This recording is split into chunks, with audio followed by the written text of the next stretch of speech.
Captain Marcus Caldwell, a seasoned pilot, never expected to face his greatest challenge on the ground. At JFK Airport, a routine walk to his flight turns into a life-or-death confrontation when a racist officer unjustly targets him. As tensions rise, the entire terminal watches in horror. But justice isn't just about survival, it's about change. In a gripping courtroom battle, Marcus refuses to back down, proving that true courage isn't just about flying through storms, but standing against injustice. The bustling JF, Gay International Airport Terminal, was a blur of rolling suitcases, hurried passengers, and crisp airline uniforms. Among the sea of travelers was Captain Marcus Caldwell, a seasoned commercial pilot with over 2 decades of experience flying thousands of passengers safely across the globe. His uniform, sharp and pristine, bore the insignia of one of the nation's leading airlines, his captain's hat resting firmly on his head as he walked with the confidence of a man who had mastered the skies. He was on his way to Gate 32A, where Flight 762 to London was scheduled for departure. But before he could even make it past the coffee stand near security, the day took a sharp and dangerous turn. "Hey, stop right there." The sudden, thunderous command cut through the noise of the terminal like a gunshot. Heads turned, conversations paused, and a collective hush settled over the immediate area. Marcus instinctively slowed his steps, turning his head to see the source of the commotion. Standing just yards away was Officer Brian O'Connor, a stocky, red-faced airport police officer with a gleaming badge and an aggressive posture. His right hand was hovering over the grip of his service pistol, his jaw tight with an expression of deep-seated hostility. Marcus frowned, confused. He wasn't carrying anything suspicious. He had no unauthorized items. What was this about? "Is there a problem, officer?" he asked calmly, though the tension in the air was already thick. Watt's eyes flicked over Marcus's dark skin, then to his uniform, then back up to his face. His expression didn't soften, it hardened. "What do you think you're doing here?" O'Connor demanded, stepping closer. Marcus blinked. "I'm reporting for my flight. I'm a pilot." He gestured to the gold, trimmed epaulets on his shoulders, a clear insignia of his rank and profession. But O'Connor wasn't listening. The officer's fingers curled around the grip of his firearm. His breath quickened, and his eyes darted around as if he were scanning the area for a reason, any reason, to escalate the situation further. Marcus immediately felt a chilling awareness settle in his bones. He had seen this before. This wasn't about security protocol. This was about race. His heart pounded, but he kept his face composed. There were dozens of passengers watching, some clutching their phones, others frozen in place, waiting to see what would happen next.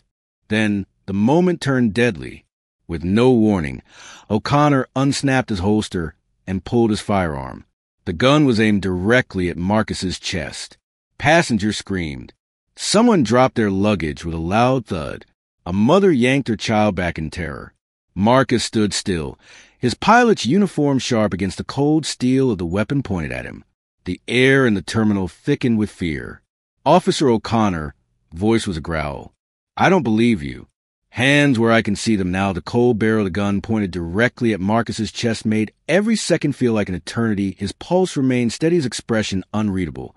But inside a storm brewed. He had seen news stories like this before, unarmed black men confronted by police with deadly force for no reason at all, but never did he think he'd be the one staring down a gun in the middle of an airport, in broad daylight, in front of dozens of witnesses. Gasps and murmurs rippled through the crowd. A security officer behind the checkpoint froze in place, his radio clutched in his hand, clearly unsure of whether to intervene. I said, "Hands where I can see them." Officer O'Connor barked again, stepping closer, his grip tightening around the firearm. The veins in his neck bulged as his finger inched closer to the trigger. Marcus took a deep breath. Every instinct told him to comply, but compliance wasn't the issue here. This man had already decided he was a threat. His uniform, his 20 years of flying experience, his impeccable record, none of it mattered. His dark skin was. The only thing O'Connor saw was slow, deliberate movements. Marcus raised his hands, just enough to keep the situation from escalating further, keeping his voice calm, controlled. "Officer, I'm a pilot for this airline. My crew is expecting me at the gate. My ID is inside my coat pocket." If you allow me, I can show it to you. Shut the hell up. O'Connor snapped, his eyes blazing. I know exactly what you are, and you don't belong back here. Who the hell do you think you're fooling? A sharp, ugly silence fell over the terminal. Passengers gawked in disbelief, some whispering, some recording, some simply too stunned to move. But no one intervened. Marcus's jaw clenched. There was no reasoning with this man.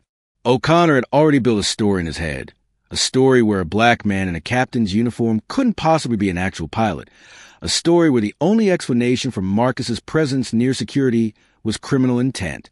I need backup at Terminal C. O'Connor growled into his shoulder radio, his gun never wavering. Suspicious subject resisting orders. Possible security breach. Security breach. Marcus swallowed his anger. He knew exactly what O'Connor was doing. The officer was crafting a lie in real time, ensuring that when his backup arrived, the narrative would already be against him.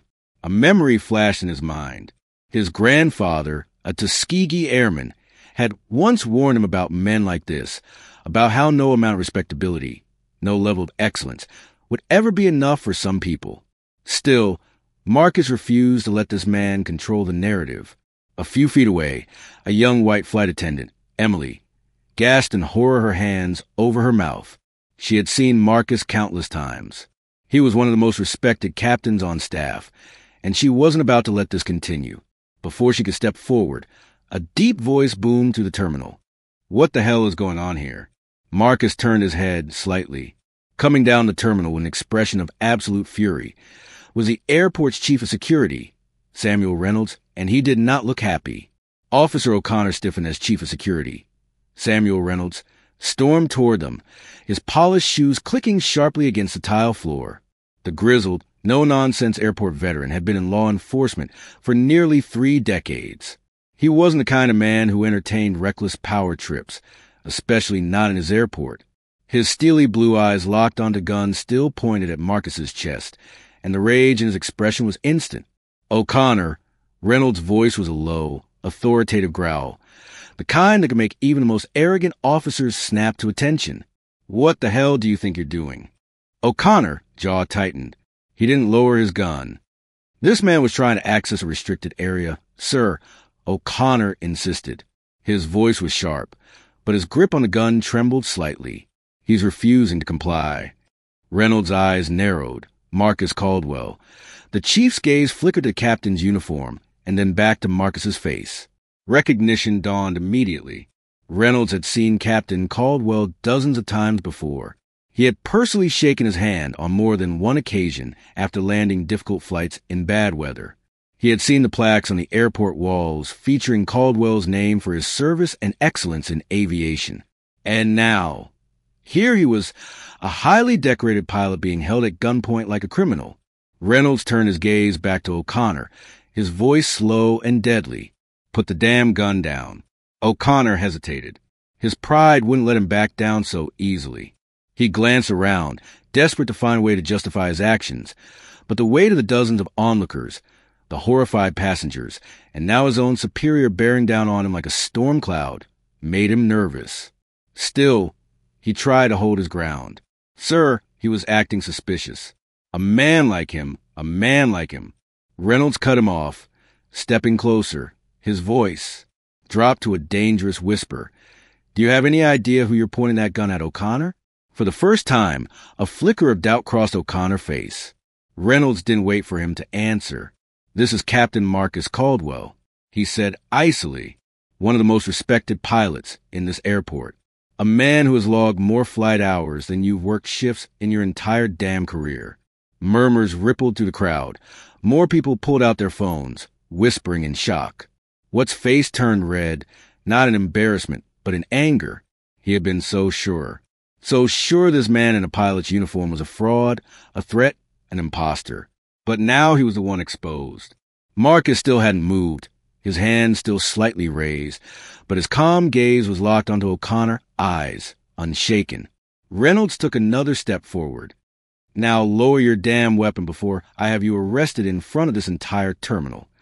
For a moment, O'Connor looked like he might refuse, like he might double down, like he might pull the trigger just to prove himself right. But then, something in Reynolds' stare told him this was a fight he was going to lose. With a tense breath, O'Connor grip on the gun loosened. Then, slowly, he lowered it. But it was far from over, because Reynolds wasn't done with him yet, and neither was Marcus. A collective exhale rippled through the terminal as Officer O'Connor lowered his weapon, but the damage was already done. The tension still clung to the air, thick and suffocating. Passengers stared in stunned silence, some shaking their heads in disgust, others whispering amongst themselves. O'Connor, his face twisted in frustration, holstered his gun with sharp, jerky motion, his fingers clenching and unclenching at his sides. But his anger wasn't at himself. It was at being called out. Reynolds, arms folded, didn't move an inch. His piercing gaze remained locked on O'Connor, making it very clear that the officer was not getting out of this unscathed. Marcus, meanwhile, hadn't moved a muscle, his hands slowly lowered back to his sides, his expression unreadable. But his silence was louder than anything he could have said. O'Connor, however, wasn't done trying to justify himself. He was walking straight toward the security gate. O'Connor spat, his voice desperate to regain control of the situation. You thought what? Reynolds snapped, cutting him off. That a black man in a pilot's uniform must be a criminal. The words hung in the air like a slap. What's face burned red. That's not. Oh, but it is. Reynolds interrupted again, stepping forward. You looked at him and saw a threat. You didn't see his uniform. You didn't see his airline badge. You didn't see the damn captain's bars on his shoulders. You saw his skin, and that was enough for you to draw your weapon in the middle of an airport terminal. Passengers murmured in agreement. Reynolds turned to the growing crowd. Did anyone else see Captain Caldwell acting suspicious? Silence. No one spoke. No one nodded. The truth was painfully clear. The only thing suspicious in that moment was O'Connor himself. Marcus finally spoke, his voice measured, powerful, but laced with an edge of cold fury. I've flown over 200,000 passengers safely across the world. I've landed planes in hurricanes, ice storms, and mechanical failures. I've spent my life mastering the skies. He stepped closer, his stare boring into O'Connor. But today, the real danger wasn't at 30,000 feet. It was standing right here on the skies. He stepped closer, his stare boring into O'Connor. But today, the real danger wasn't at 30,000 feet. It was standing right here on the ground.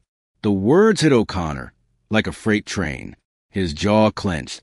But he had nothing to say, nothing to defend himself with, nothing that could change what he had done. Reynolds inhaled sharply, then turned to security officers who had finally arrived. 2 uniformed personnel with badges clipped to their belts, their hands resting near their radios, awaiting orders. Escort Officer O'Connor to my office. Reynolds said coolly, with finality, I want his badge and his weapon on my desk within the next 5 minutes. O'Connor, head snapped up in horror. Wait, what? You're suspending me? Reynolds' stare was ice cold. I'm firing you. Gasps. A couple of passengers applauded quietly. O'Connor, entire body stiffened. His mouth opened, but for once, nothing came out. You can either walk to my office, or you can be dragged out of here in handcuffs for reckless endangerment. Reynolds continued. Your choice. For the first time since drawing his gun, O'Connor looked scared. He turned toward Marcus as if looking for some kind of reaction, anger, smugness, anything. But all Marcus did was stare at him with a cold, calm indifference. O'Connor swallowed hard. Then, without another word, he turned on his heel and walked toward security, his career ending with each step.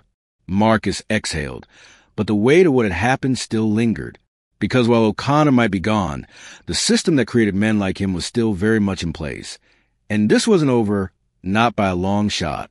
As O'Connor was escorted away by security, the crowd that had gathered remained frozen in place, as if still processing what they had just witnessed. Some shook their heads in disgust. Others whispered in hushed voices, but all of them knew they had just seen something that should have never happened. Marcus, however, didn't let his expression waver. He stood tall, controlled, composed, the very embodiment of a man who had seen turbulence before and knew how to handle it. But inside, a storm raged. He had just been seconds away from being shot in a damn airport terminal, all because one racist cop couldn't fathom the idea of a black man being in charge of an aircraft. And if it weren't for Chief Reynolds stepping in when he did, this situation could have ended very differently. Reynolds exhaled, rubbing a hand over his face before turning back to Marcus. His voice was quieter now, but still firm, still serious. "You are right, Captain." Marcus nodded once, but his gaze was still locked on where O'Connor had been standing just moments ago. "I'm fine." Reynolds didn't look convinced. He sighed, shaking his head.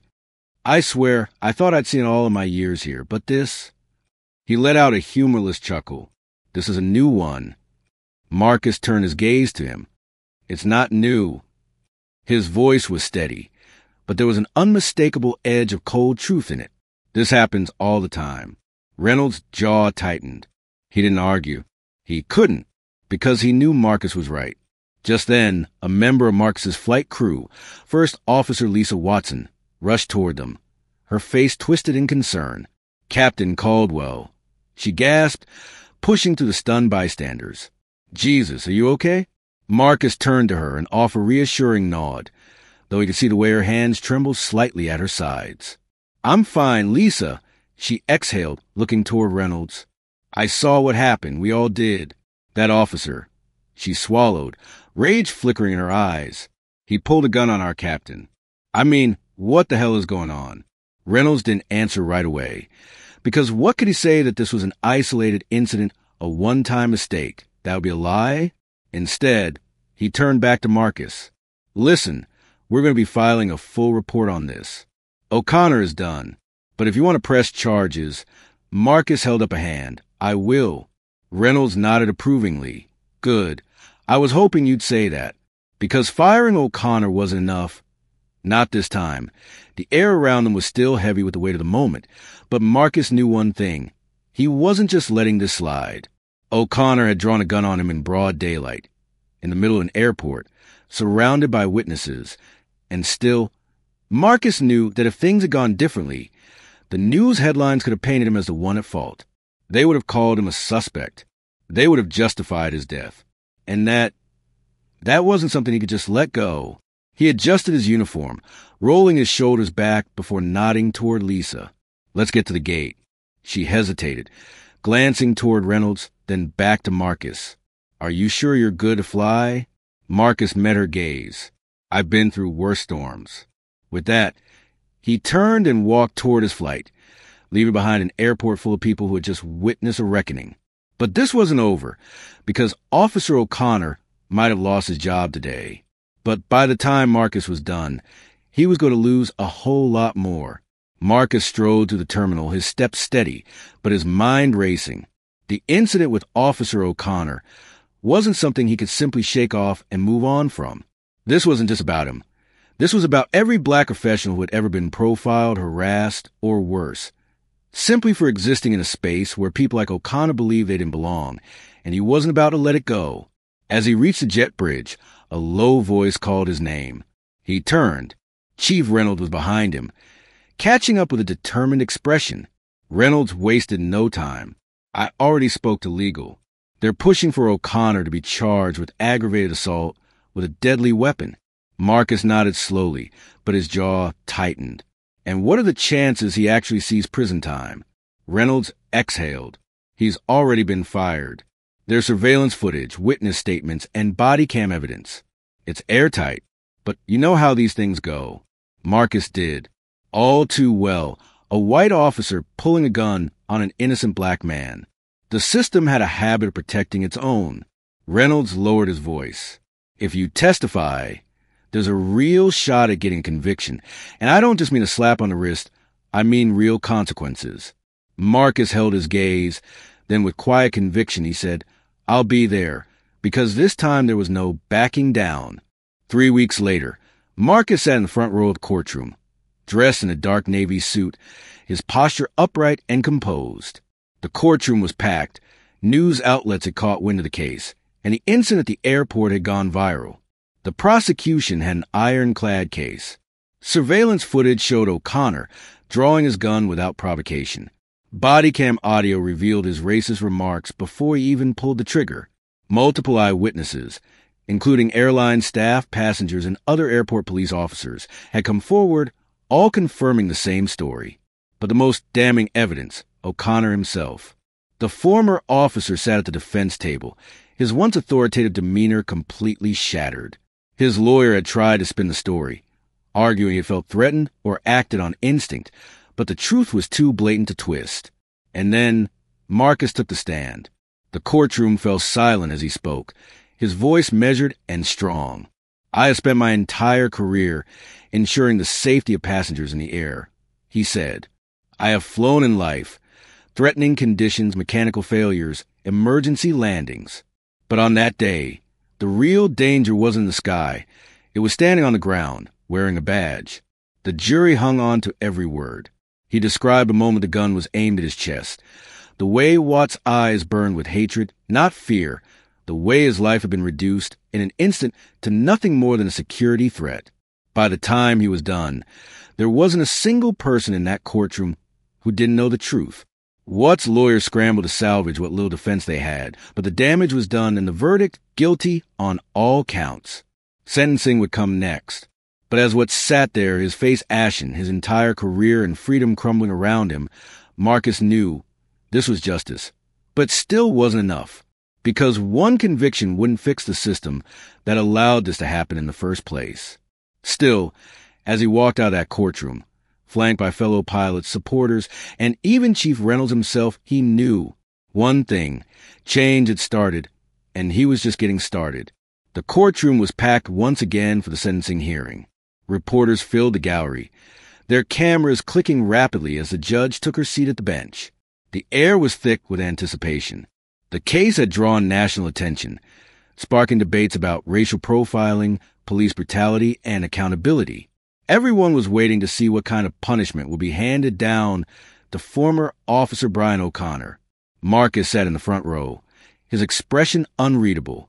He had spent years navigating turbulent skies, but the storm he had faced on the ground had been unlike anything else. He had survived, but what about the next black pilot? The next doctor, lawyer, or executive who found themselves at the mercy of someone like O'Connor? If this moment wasn't used to set a precedent, then it was only a matter of time before another innocent person became a target. O'Connor sat at the defense table, wearing a cheap suit that did little to hide his sunken features and hollowed-out expression. The confidence, the arrogance, the smug belief that he was untouchable, it was all gone. He looked defeated, but Marcus wasn't interested in pity. He was interested in justice.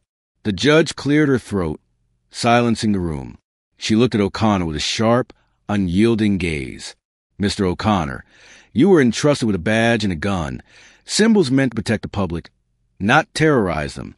Instead of using your authority to ensure safety, you abused and trusted with a badge and a gun, symbols meant to protect the public, not terrorize them. Instead of using your authority to ensure safety, you abused to target an innocent man, a man who had done nothing but walk through an airport in his uniform, a man whose only crime, in your eyes, was existing in a space you felt he didn't belong." O'Connor stared at the desk in front of him, unable to meet her gaze. The judge continued. "The prosecution has presented overwhelming evidence of your actions. You drew a loaded weapon on an unarmed citizen without cause. You created panic in a crowded public space. You could have killed a man that day, and for what? Your own prejudice, your own twisted sense of superiority." The courtroom was dead silent. No one even breathed. Marcus's hands clenched into fists. He had spent weeks wondering what kind of sentence O'Connor would receive. Would it be a slap on the wrist, a reduced charge, time served? He had seen too many cases where guilty officers walked free, shielded by the very system they abused. But then, the judge delivered a sentence that no one expected. "I am sentencing you to life in prison with no possibility of parole." Gasps rippled through the courtroom. Watt's head snapped up in shock, his mouth opening as if to protest, but the judge wasn't finished. "You are guilty of aggravated assault with a deadly weapon, reckless endangerment, and official misconduct. Given the severity of your actions and the clear evidence that this was motivated by racial bias, I find no reason to grant leniency." She leaned forward slightly. You were willing to end a man's life for nothing more than the color of his skin, and now you will spend the rest of yours behind bars because of it. The gavel came down. The decision was final. O'Connor collapsed into his chair, his entire body shaking. His lawyer whispered something urgently in his ear, but it was useless. He had lost. Marcus exhaled. The tension that had been sitting on his chest finally released.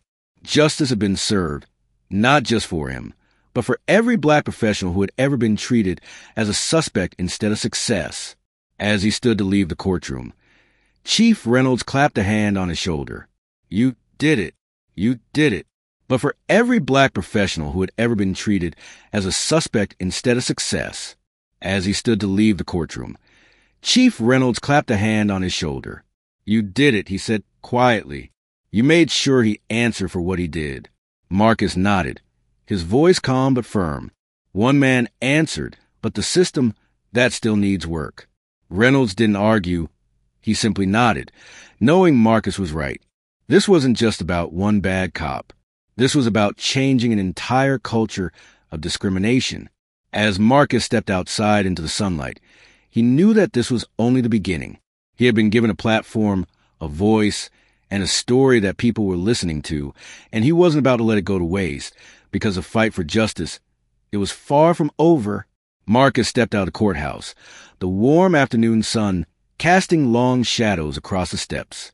A massive crowd had gathered outside, activists, reporters, pilots in uniform, and everyday people who had followed the case closely. As soon as he appeared, a wave of applause erupted. Flashes from cameras lit up the scene, and a swarm of microphones was thrust in his direction. Captain Caldwell, how do you feel about the life sentence? Do you think this will set a precedent for police accountability? What message do you have for other black professionals who face discrimination like this? Marcus held up a hand, signaling for silence. The crowd quieted and he took a deep breath. He hadn't prepared a speech, but he didn't need one. The truth was already in his heart. I shouldn't be standing here today, he said, his voice steady but filled with emotion. I should be halfway across the Atlantic right now, piloting a flight. I should have never been put in that situation to begin with, but I was, and so are countless others every single day. The crowd nodded, murmuring in agreement. This case was about more than me, Marcus continued. This was about accountability. This was about proving that no badge, no uniform, no title makes you untouchable when you abuse your power. It's about ensuring that the next black pilot, the next doctor, the next teacher, the next executive doesn't have to fear for their life simply because someone like O'Connor decides they don't belong. A roar of applause rippled through the crowd. This isn't the end, he declared. It's the beginning, because one conviction doesn't fix a broken system. One life sentence doesn't erase the centuries of injustice that came before it. But it's a start, and I promise you I won't stop here. The energy in the air was electric. Marcus had become more than a pilot. He had become a symbol of resistance, of justice, of change. The airline he worked for had already announced a new diversity and inclusion initiative in his name, ensuring that more black pilots and professionals would be given the opportunities they had long been denied. A coalition of activists had begun working on legislation that would increase oversight and accountability for law enforcement in public spaces. People had been galvanized by what happened to him, and they were ready to push for real, lasting reform. As he stepped down from the podium, Reynolds approached him with a rare, small smile. You're going to change things, Caldwell. Marcus smirked. I already have. And as he walked away, heading toward the airport, asterisk, not as a victim, not as a statistic, but as a man who had taken control of his own story, asterisk, he knew that this was only the beginning. Because the skies weren't the only thing, he was meant that this was only the beginning. Because the skies weren't the only thing he was meant to conquer. He was just getting started.